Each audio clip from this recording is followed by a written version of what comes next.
नमस्कार, मी Rajani frontline news Maharashtra या राष्ट्रीय यूट्यूब पोर्टल चॅनेलमध्ये आपले सहर्ष स्वागत करत आहे. दोषी ठरूनही संरक्षण, एरंडोली ग्रामपंचायत प्रकरणाने प्रशासनाच्या भूमिकेवर प्रश्नचिन्ह.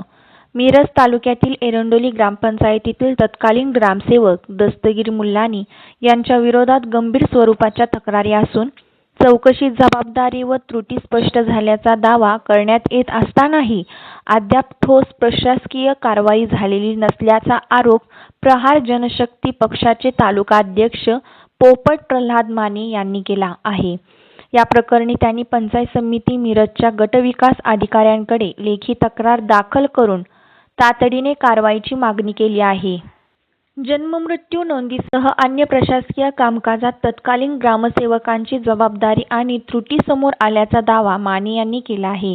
मात्र संबंधितांवर कारवाई करण्याऐवजी प्रशासनाकडून जाणीवपूर्वक चालढकल केली जात असल्याचा गंभीर आरोप त्यांनी केला आहे.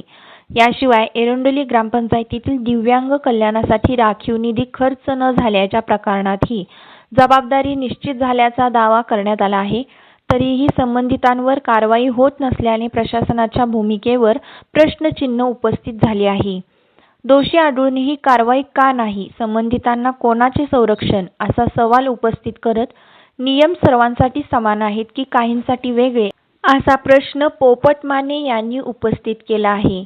दरम्यान एरंडोली ग्रामपंचायतीतील ग्रामसेवकांचा कारभार यापूर्वीही विविध कारणांनी चर्चेत राहिला आहे. नव्या आरोपांमुळे या प्रकरणाला पुन्हा एकदा तोंड फुटले असून संपूर्ण प्रकरणाची निष्पक्ष चौकशी करून दोषींवर कठोर कारवाई करण्याची मागणी जोर धरत आहे.